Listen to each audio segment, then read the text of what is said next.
박용철 비평의 특성을 우리가 분석소별로 정기 비평과 후기 비평의 핵심적인 분석소를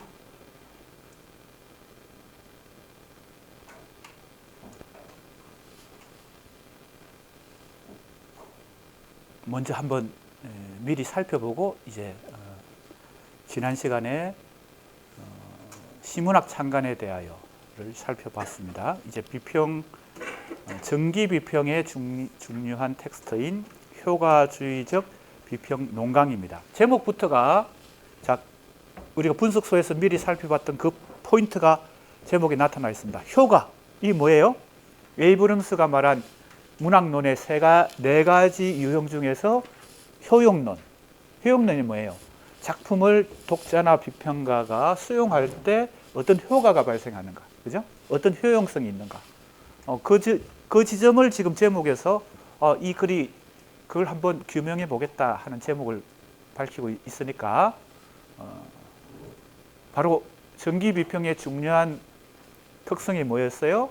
수용 과정을 탐색한다는 거예요. 수용 과정. 창작 과정이 아니고요. 그래서 이건 이제 비평가가 어떠한 역할을 해야 되는지, 비평가는 어떤 능력이 있어야 되는지 이런 것을 주로 얘기합니다. 자, 이해가 됐죠? 그래서 제목에 효과주의적 비평 논강이에요. 예술을 평가함에 있어서, 그죠? 평가. 이제 독자나 비평가가 평가함에 있어서 사회 변화에 특히 우리 생활의 가장 직접적 결정적인 정치의 변혁에 이렇게 얘기했으니까 사회 변화에 가장 직접 영향을 주는 것은 정치입니다. 그래서 우리가 지금 굉장히 불안감 속에서 우리 한국 정치의 지금 진행 과정을 지켜보고 있는데 이 정치가 우리 현실에 생활 현실에 아주 직접 영향을 주죠. 그래서 이 정치 현실을 변화시키려는 목적을 문학과 예술이 그 목적을 투철하게 실천해야 된다라고 하는 입장을 가진 바로 지금 이 당대에도 그렇고 지금도 그렇고 1930년대 바로 그런 문학인들이 뭐예요? 이말을 중심으로 한 리얼리즘 문학을 하는 사람들이죠. 그래서 정치 그리고 현실에 굉장한 초점을 두고 있습니다. 방점을 찍고 있습니다. 그런데 지금 박용철은 어떻게 얘기하는지 봅시다. 공헌하는 역은 힘입니다. 힘의 방향과 강약에 준거하여 현대의 사회적 비평. 그러니까 이게 박용철이 볼 때 이걸 사회적 비평이라고 일단 얘기합니다. 예술 비평이 아니고 사회에 어떤 영향을 주는가 하는 그것에 방점을 두고 문학 비평을 하는 것을 사회적 비평이라고 지금 일단 얘기하고 있습니다. 사회적 사실, 한 개 예술 작품이 각자의 손을 떠난다 이랬어요. 이게 바로 이제 존재로서의 실현입니다. 박영철도 이제 현대문학 이론의 가장 기본인 작가와 작품을 분리해서 생각하는 거. 이제 작품이 일단 발표되면 그것은 작가의 것이 아닌 것이죠. 한강 작가가 지금 노벨 문학상 오늘 한국 시간으로 자정에 시상식에 참여하는데 노벨 주간을 한 일주일 가지면서 제일 먼저 참여한 행사가 기자회견이었습니다. 기자회견에서 예외적으로 채식주의자가 한국의 독자, 세계 독자들도 그렇겠지만 한국의 독자들에게 한편으로는 고통과 함께 공감을 하는 독자도 있지만 상당히 오해하는 독자들이 많다 하면서 그 문학적 장치에 대해서, 즉 뭐예요? 신뢰하지 않는 화자, 그죠? 믿을 수 없는 화자, 이게 설정되어 있기 때문에 작품에 아이러니가 발생하는데 그걸 너무 작품을 표면적으로 읽어가지고 오해하는 독자가 많다. 이렇게 해명을 하면서 좀 말을 길게 했어요. 다른 질문보다 그 질문에 대해서. 그러면서 마지막에 우리 수강생들 기자회견 들어봤는지 모르겠지만 인터넷에 다 나오니까 한번 보세요. 마지막에 이렇게 민망하게 이렇게 얘기합니다. 제가 말이 너무 길었죠? 이렇게 얘기합니다. 이게 무슨 말이에요? 작가가 작품에 대해서 해명하고 설명하고 하는 것은 상당히 민망한 일이다. 즉 이제 내 손을 떠나서는 이 작품이 독자의 것이고 비평가의 것인데 내가 이렇게 해명해야 되는 것이 안타깝다는 뜻이죠. 내가 해명해야 될 정도로 지금 이 작품에 대해서 오해가 많다. 뭐 이런 그 얘기입니다. 지금 그러니까 이게 존재로서의 시론에 해당됩니다. 작품은 이미 작가의 손을 떠났다. 그러면 보세요. 독자에게 읽혀진다. 자, A 플러스 B가 A의 변화를 일으킨다 그랬어요. 그죠? 그럼 이제 독자의 변화입니다. 이게 그러니까 효용론이죠. 효과주의입니다. 그런데 이 경험이 B입니다.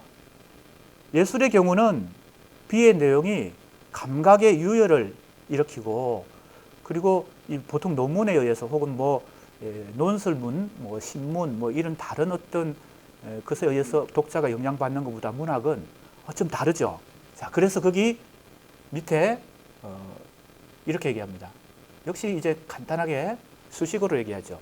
사회의 전 상태 Y는 작품, 이게 문학 작품입니다. X로 말미암아 Y 플러스 X가 Y 다시 변화를 일으켰다. 이렇게 얘기하고요. 그 다음에 그 문장이 중요합니다. 예술은 은밀한 가운데 우리 생활의 모든 방향에 영향을 준다. 이렇습니다. 사회에도 영향을 주겠지. 독자에게 영향을 주고 간접적으로 사회에 영향을 주죠. 이 말을 비롯한 리얼리즘 문학인들은 이 문학 작품이 바로 직접 정치에 영향을 주거나 사회에 영향을 줘야 된다고 이제 강하게 강조하고 있지만 박용철의 경우는 이게 독자에게 영향을 줘서 변화를 시키고 그것이 사회에 영향을 주니까 사실은 간접적인 영향을 의미합니다. 이런 차이가 있는데 이건 어렵지 않죠. 우리 수강생들도 쉽게 이해할 수 있습니다. 예술은 은밀한 가운데 우리 생활의 모든 방향에 영향을 준다. 그렇죠? 다시 간접으로 두 번이나 강조했죠. 간접이다. 직접 영향을 주지는 않는다. 간단히 얘기하면 시, 소설이, 희곡이, 문학 작품이 빵을 바로, 그죠? 정치적 이해관계에 바로 영향을 주거나 배고픈 사람에게 양식을 주거나 이건 아니죠. 그렇죠? 그래서 다시 간접 두 번이나 강조했어요. 그래서 그러나 영향을 준다는 겁니다. 어떻게? 어디에? 정치, 경제, 상상, 과학, 종교가 다 영향을 입는다. 그래서 자, 그다음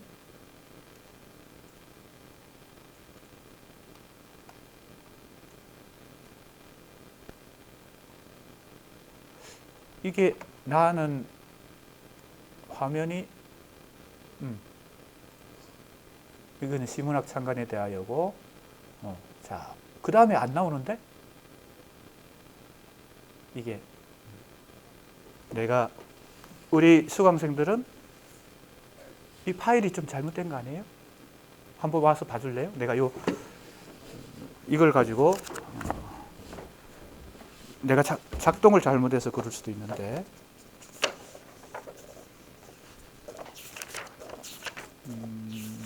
나는 재본한 걸 가지고 봐도 됩니다. 혹시 되나요? 한번 고쳐보세요. 자, 계속 보겠습니다.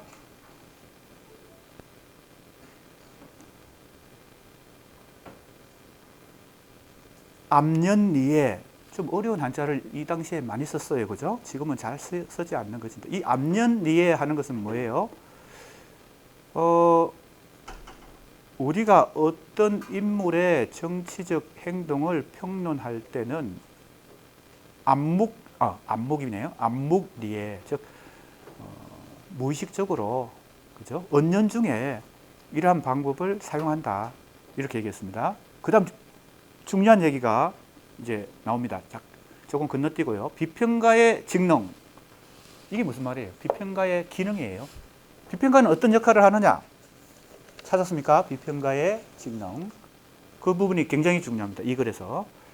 한 개의 작품이 개인의 심리에 나아가 사회에 끼치는, 그죠? 개인의 심리에 먼저 영향을 주고요. 그것이 다시 사회에 간접적 영향을 줍니다. 과연 측정하기 쉬울 만큼 두드러진 것이냐, 아니냐?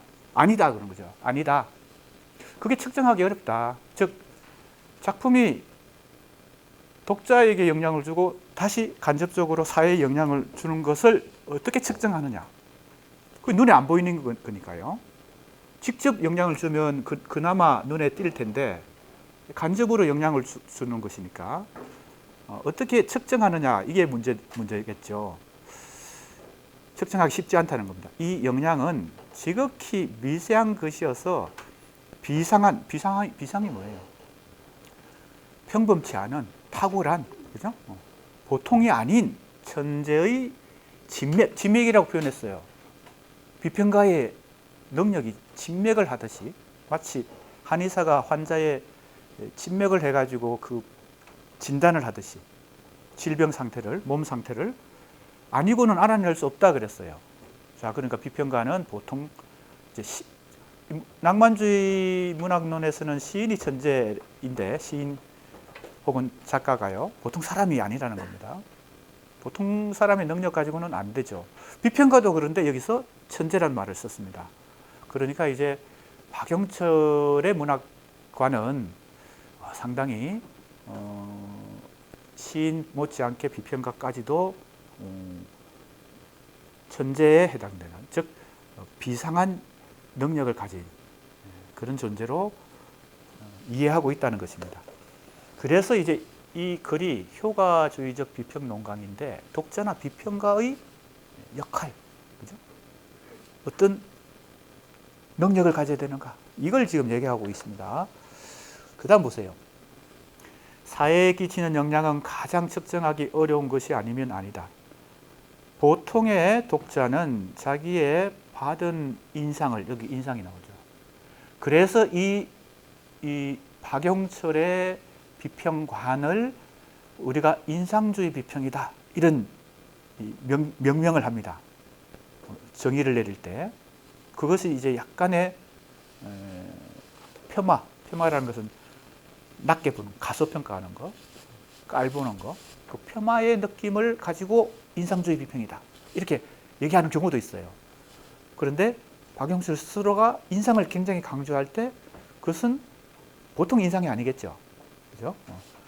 비상한 천재가 갖는 진맥처럼 아무나 가질 수 없는 능력, 그 인상을 일반 독자가 받을 수 없는 그 인상을 비평가는 받아야 되겠죠. 그래서 이제 비평가에 대해서 이제 여러 가지 얘기를 하게 됩니다. 그 인상을 분석하고 언어로 발표할 수 없는 미묘한, 그죠? 미소한 영향을 사후의 실증적 측정이 아니라, 사후에 이제 그걸 조사하는 거, 이게 아니란 겁니다. 그래서 인상이죠. 인상은 즉시 그걸 감지할 수 있는 것이죠. 비평가의 능력입니다. 그럼 그 인상이라고 하는 게 폄하의 의미로 다른 사람들이 박영철의 비평을 인상주의 비평이다, 이렇게 얘기하지만 스스로는 이 인상은 천재만이 가질 수 있다. 보통 사람은 이 능력을 갖기 어렵다. 그런 자부심의 의미도 있다, 이렇게 볼 수 있습니다. 아주 미소한 영향까지도 감지할 수 있겠죠. 그것도 실증적으로 뒤늦게 사후에 측정하는 것이 아니고, 그래서 문의 비평가는 그 책임을 갖는다. 그러므로 비평가는 특별히 예리한 감수력, 인상과 감수라는 말이 서로 호응합니다. 인상이라고 하는 것은 감수성을 가지고 받아들이는 거죠. 그게 뛰어난 사람만이 비평가가 될 수 있다.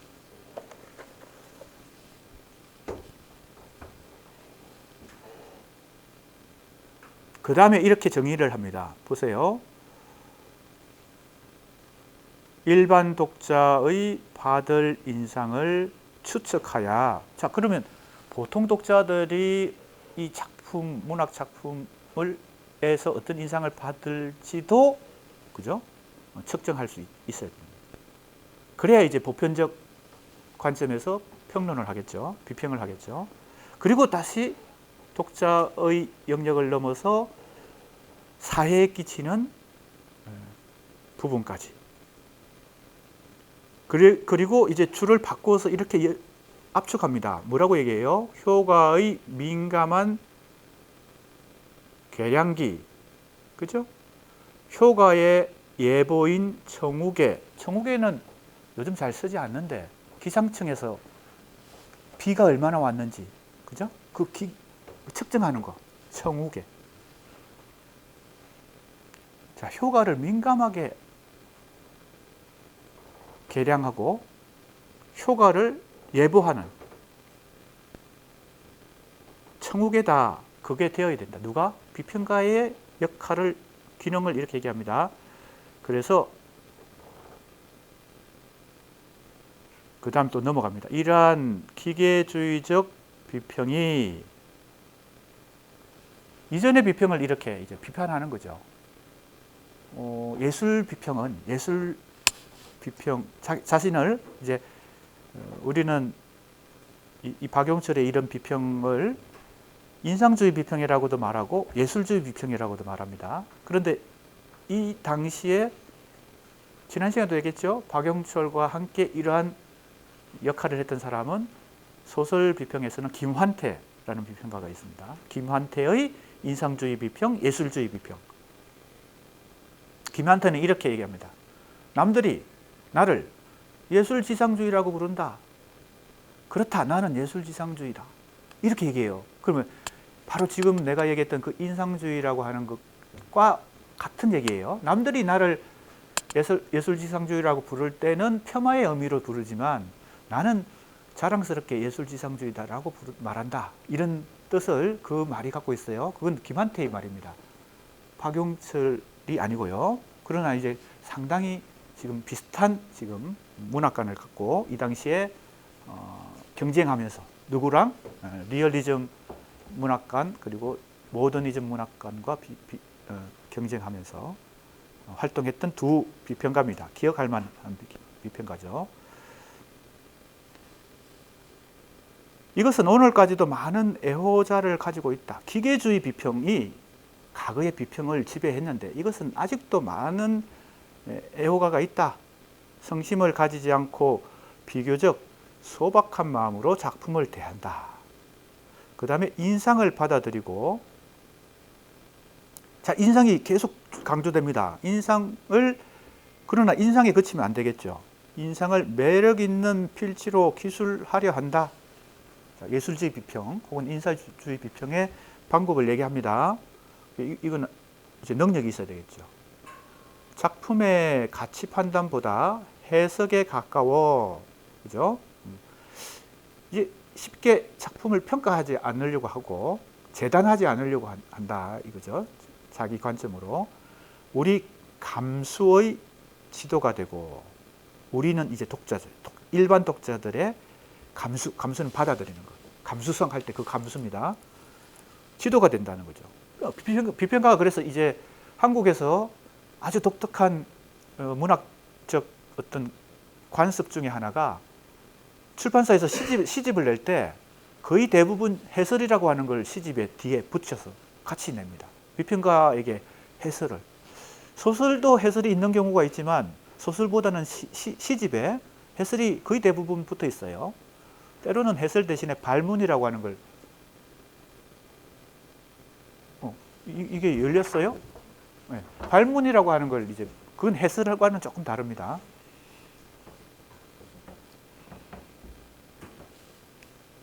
그래서 가치 판단보다는 해석에 가까워 감수의 지도가 된다. 그래서 이제 내가 이 대목에서 예를 든 것이 이제 시집에 해설을 붙이는 것은 독자들이 어려워할 수 있으니까, 시를 이해하는데 어려워할 수 있으니까 소설보다는. 그래서 이제 해설을 붙이는 거죠. 근데 때로는 해설이 더 어려울 때가 있죠. 그죠? 그래서 시를 읽는데 독자들의 이해를 돕기는 그냥 더 난해하게 만드는, 내가 그러지는 않는지 나도 항상 반성을 해봅니다. 자기의 심정을 토로하는 예술적 작품을 서사로 지어낸다. 이건 무슨 얘기예요? 이 부분을, 이건 논란이 좀 될 수 있는데, 그 작품을 기연 삼아, 기연이라고 하는 것은 하나의 계기로 삼아, 그죠? 인연으로 삼아 자기의 심정을 토로하는 예술적 해석, 예술적 해석이란 말이 쉽지 않죠. 객관적 해석이 아닌 것이죠. 자기의 주관적 어떤 생각을 혹은 심정을 이 비평 해설을 통해서 표출할 수도 있다. 이게 이제 김환태도 그 지점까지 나갑니다. 단순한 인상을 해설하는 데 그치지 않고 자기 생각을 그 해설에 개입시키는 것인데 그걸 창조적 비평이다. 나중에 그 지점까지 가죠. 그러니까 인상주의 비평, 예술주의 비평이 창조적 비평으로 갈 수 있는, 그러니까 이 비평이 일종의 하나의 작품이 되는 것입니다. 그 자체가. 한강 작가가 이번 노벨 주간에 그 스웨덴 수도 스톡홀름에서 아까 얘기했던 기자회견 다음 날 강연을 했어요. 그 강연은 노벨상 수학 연설에 해당됩니다. 수학을 의미하는 강연을 했는데 그 강연이 아주 기가 막히게 하나의 거의 문학 작품처럼, 강연은 보통 이제 설명하듯이 강의하듯이 하는 것인데 주로 이제 자기 작품의 역사를, 자기 작품을 근데 그것이 하나의 시적 산문처럼 느껴졌습니다. 그것이 하나의 문학 작품처럼 느껴졌어요. 약간 다른 비유인데 비평가가 그렇게 한 것이 아니라 작가가 자기 자신의 작품에 대해서 그렇게 했으니까 그것도 일종의 이 창조적 비평, 여기서 얘기하는 예술적 해석이 약간 유사하다 생각이 떠올라서 예를 그렇게 들었습니다. 자, 좀 빨리 가야 될 것 같습니다. 지금 우리 공부하고 있는 이 비평문들 있잖아요. 박영철뿐만 아니라 이전에 공부했던 김기림의 이 비평문 5편인가요? 이마의 비평문 4편인가요? 박영철도 4편인 것 같은데 지금 공부하고 있는 이 중에 아까도 얘기했지만 기말고사에 2문제가 나옵니다. 이 문장이 그대로 나오니까 이게 누구의 문장인지 헷갈리는 사람 있으면 이제 잘 못 쓰겠죠. 그리고 그 인용된 문장에 대한 설명뿐만 아니라 그 문장이 포함된 그 평론, 예를 들면 여기서 효과주의적 비평론가, 이 제목도 기억하고 있어야 되겠지. 효과주의적 비평론가에서 나온 어떤 구절이다. 그리고 전후 맥락은 어떻고 이 문장이 의미하는 바는 어떻고 지금 비평가의 생각 문학관은 어떻고, 이렇게 이제 뭔가 자신 있게 쓸 수 있어야 되겠죠. 그러기 위해서 지금 수업 시간에 잘 집중하고 또 시험 대비를 위해서 복습을 하고 이렇게 해야 되겠습니다. 자, 이제 104쪽. 내가 지금 페이지 얘기하는 것과 우리 학생들이 가진 페이지가 같아요? 다른가요?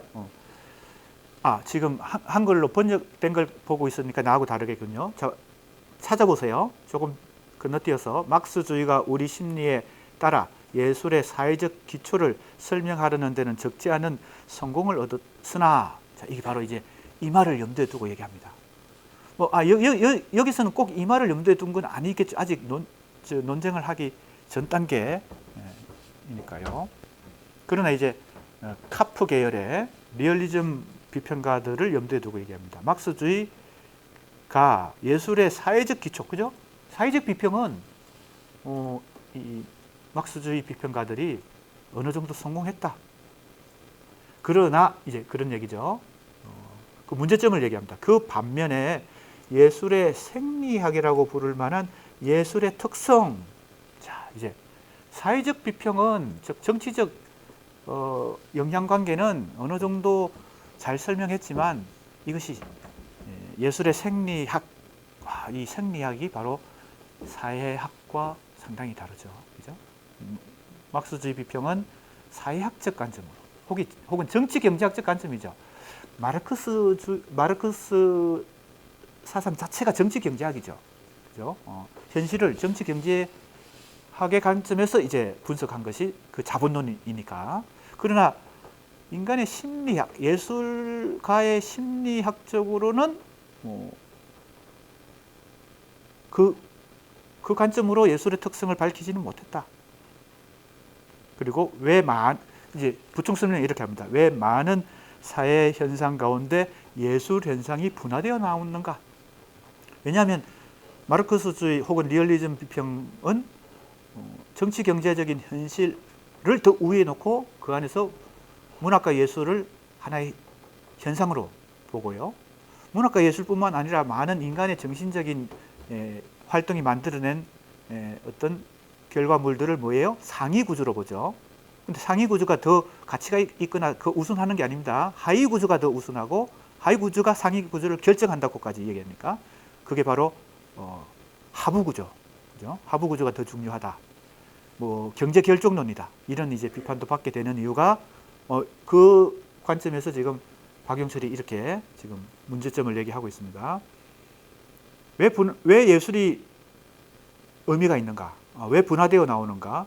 왜 한 계급의 예술적 표현이 특히 갑이라는 예술가를 통해서 이루어지는가? 계급으로만 놓고 예술 혹은 문학의 주체를 설정하면 프롤레타리아 혹은 부르주아, 뿌티부르주아 이 계급들이 다 똑같은가 하는 거예요. 같은 계급 속에서도 왜 A라는 사람은 예술적 능력이 뛰어나고 B는 예술적 능력이 떨어지는가? 그걸 어떻게 설명하는가? 계급 구조로만 설명하면요. 문학과 예술을. 이런 질문을 지금 하는 것입니다. 이런 것을 규명하기는 역부족이다라고 마르크스 비평가들에게 얘기하는 것이죠. 이것도 이해가 됩니다. 그죠?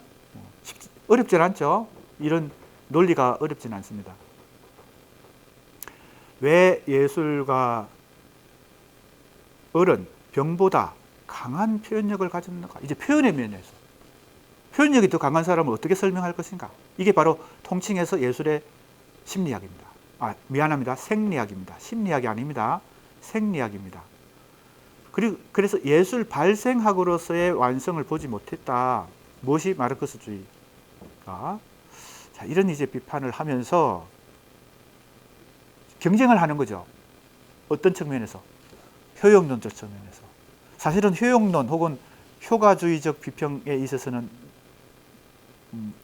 리얼리즘 비평 혹은 마르크스주의 비평이 이 강점을 가지고 있는데 왜? 사회에 영향을 주니까. 사회에 영향을 주는 것을 규명한다는 측면에서는 아주 강점을 가진 입장이지만 그 부분을 지금 경쟁합니다. 그죠? 이거는요. 그 다음에요. 예술은 조금 또 건너뛰었어요. 거기 이런 말이 있어요. 직접 실생활의 이해관계를 떠난 쾌감이라는 말이 나와요. 쾌감이라고 번역하는 것이 아니라 관심이라고 보통 번역하는데 이것은 그냥 쾌감이라고 번역했습니다. 인터레스트. 인터레스트는 흥미, 관심. 근데 여기서는 쾌감으로 번역했어요. 아마 이건 박용철이 약간 어역을 한 것 같습니다. 이것은 어디서 나오냐면요. uninterested interest. 그죠? 영어로 그렇게 돼 있어요. 이 뭐예요? 무관심한 관심이에요. 무관심성의 관심이에요. 모순인 것 같지만은 이 무관심할 때 관심은 이해관계라는 뜻입니다. 이해관계에서 벗어난 어떤 관심을 가져야 된다. 누가? 비평가가 뭘 할 때? 예술 비평을 할 때. 그죠?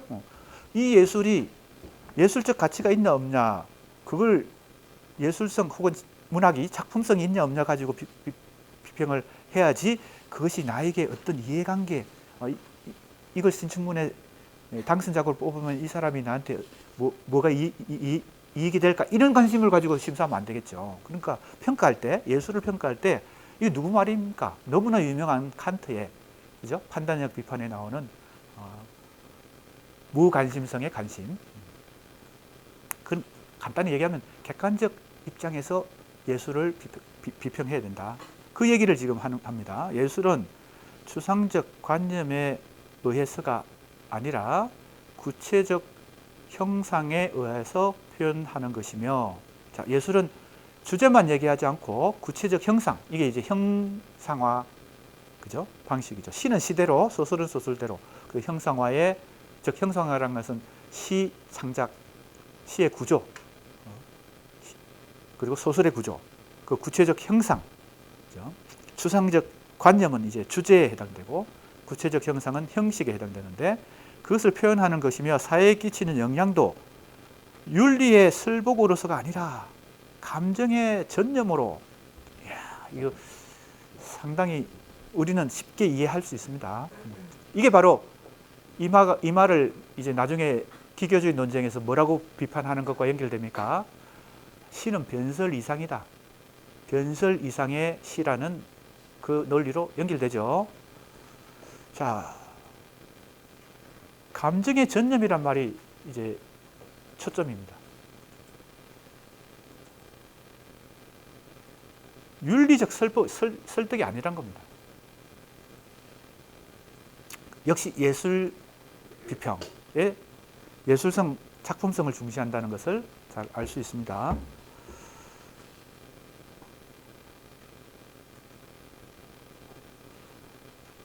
한강 작가가 노벨 문학상을 발표할 때, 그게 아마 내 기억에 10월 10일인가 10월 8일인가 그런데, 그때 이제 노벨상 위원회에서, 한림원 노벨상 위원회에서 선정 이유를 밝혔습니다. 여러 가지 표현을 했지만 그것이 이제 지금 우리 언론에 압축되어서 그리고 최초에 발표했던 그 문장, 그게 굉장히 예리하게 한강 작가의 작품 세계를 압축적으로 평가했는데 이렇게 평가했죠. 역사적 트라우마를 직시하고 이랬어요. 역사적 트라우마를 직시하고. 광주 민주화 항쟁이나 제주 4.3 사건 같은 한국 근현대사의 가장 역사의 비극적 사건들을 정면으로 다루고 있다, 이런 얘기겠죠. 그래서 나는 그것을 주제의식이다, 이렇게 해석했습니다. 역사적 트라우마를 직시하고, 그 다음에 그것만으로 상을 준 게 아니에요. 뭐예요? 두 번째, 인간 삶의 연약함을 드러낸다 그랬어요. 인간 삶의 연약함을 드러낸다. 그건 뭘까요? 보통 이 리얼리즘 소설은 이 재현의 이 방법론을 가지고 서사적으로 인물 사건 배경의 사건을 가지고 이 역사적 어떤 사건 같은 것을 다룹니다. 그래서 보통 우리가 이 리얼리즘 소설의 이 관습에 의하면 그런 소설을 독자들이 익숙하기 때문에 그 서사의 결을 따라서 쉽게 이해하고 공감하기도 합니다. 그런데 한강은 굉장히 다른 방법을 썼어요. 그 역사적 사건을 모더니즘적 형식 실험을 가지고 표현을 했어요. 그게 인간 삶의 연약함을 드러낸다에 나는 표현된 것이다. 암시적으로 표현했다. 그 속에 그런 뜻이 있다.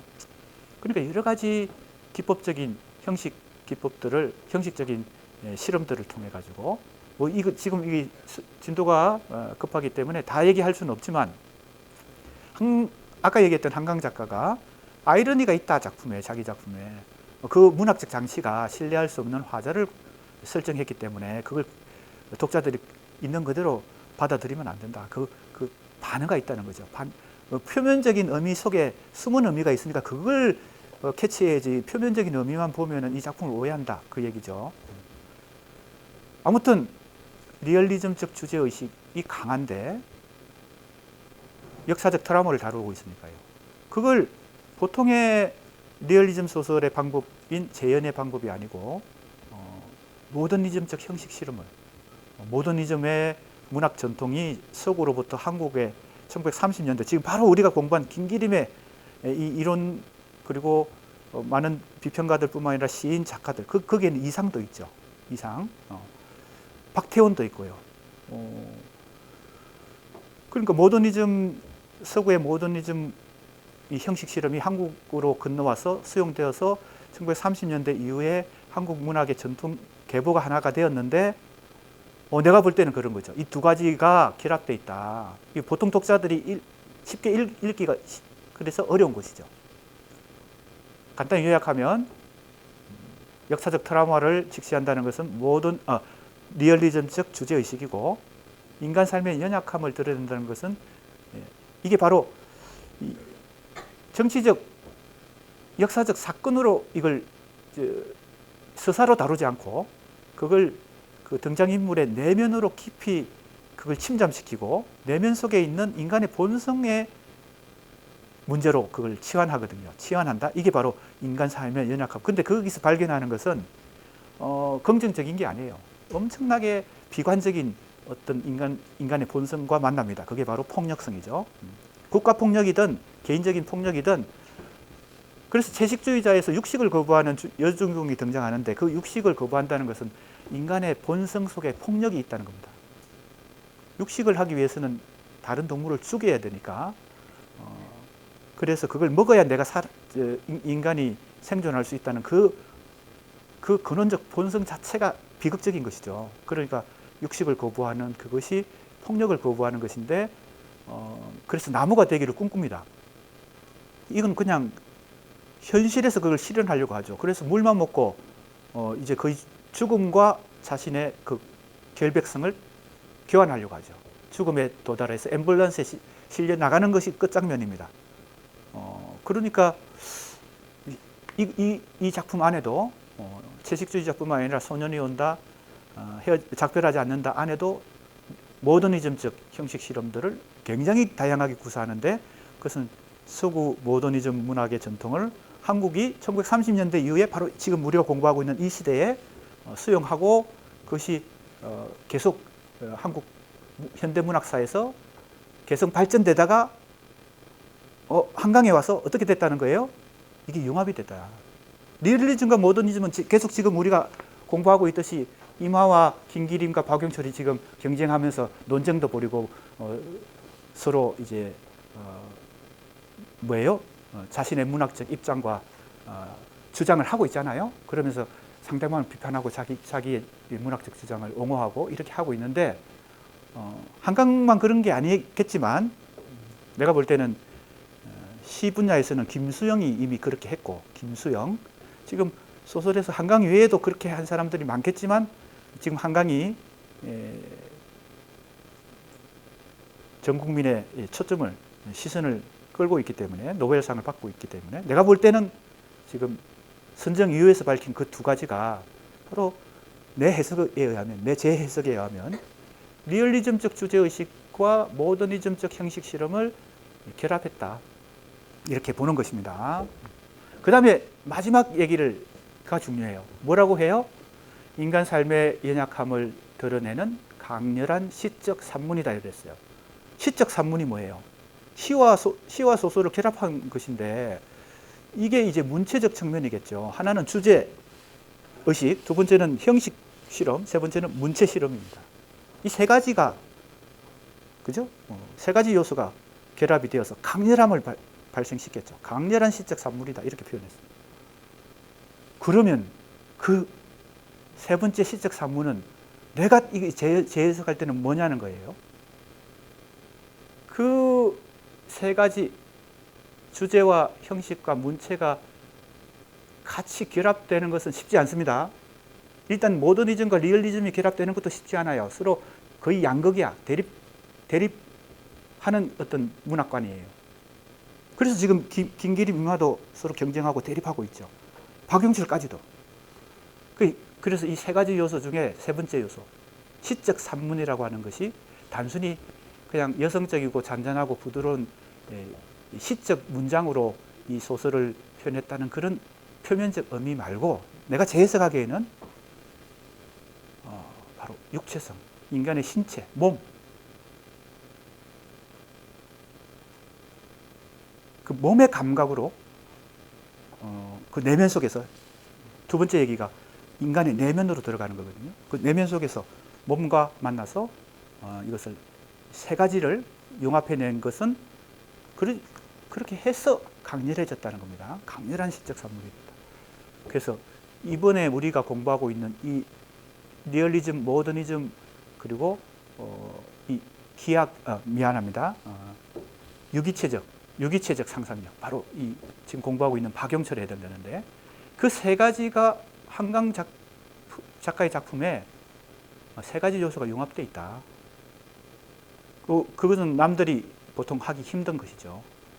그래서 우리 이번 학기 공부가 지금 한강의 노벨 문학상, 한강 작가의 작품에도, 그죠? 작품을 해석하고 재해석하는데도 뭔가 힌트를 줍니다. 실마리가 됩니다. 그래서 이제 현대문학사라는 이 과목 속에 지금 이제 시인 세 사람, 비평가 세 사람이지만 이 관통하는 한국 현대문학사를 관통하는 어떤 이 계보, 전통과 계보를 그 중에 가장 핵심적인 걸 지금 공부하고 있다 이렇게 봐야 되겠습니다. 이걸 잘 이해하면 한강의 소설을 해석하는데도 또 누구든 그죠? 김혜순의 시를 현 시점에서 해석하거나 황석영의 작품, 소설 작품, 철도원 3대 이런 작품도 맨부크상 바로 올해 2024년이죠. 맨부크상 최종 후보에 선정이 됐는데 최종 후보에 선정되는 것만 해도 대단한 것입니다. 아무튼 지금 또 옆길로 샜는데 지금 우리 공부가 그냥 과거 1930년대 한국 문학을 공부하는 과거를 공부하는 게 아니라 현재를 공부하는 아주 밑거름이 된다는 것을 예를 들기 위해서 그런 얘기를 했어요. 자, 막스주의 예술 비평이 예술의 사회적 효과의 객관적, 이게 글자가 잘 안 보이네요. 청량, 그죠? 칭이죠, 칭. 칭량입니다. 어려운 한자를 썼어요. 칭량을 측정한다는 거죠. 예, 객관적 칭량을 목표로 하면서 도로혀는 도리어, 작품의 효과를 면밀히 추측하려는 것보다 독자의 의도에, 작가의 의도에 의하여, 자, 이게 작가의 의도에 더 치우쳐서 작가가 어떤 계급의식을 갖고 이 작품을 썼느냐. 그러니까 이제 지금 리얼리즘 비평가들을 지금 부정하고 비판하는 것입니다. 분석해 치우치는 경향을 띈다. 이것은 일면 예술이 사회에 끼치는 영향이 미소하여 그를 측량하기 어려운 것과 예술의 특성을 이해함이 부족하여 그 형식적 조건을 등한시함에 연유하는 것이다. 인유하는 것이다. 자, 이런 얘기를 했어요. 우리가 이제 마르크스주의 예술 비평에 대해서 문제점을 지적할 때 흔히 얘기하는 것들을 사실은 뭔가 새로운 얘기는 아닌데 시간이 됐어요? 미안합니다. 큰일 날 뻔했어요. 자, 오늘 미안하지만 여기까지 하고 다음 시간에 계속하겠습니다.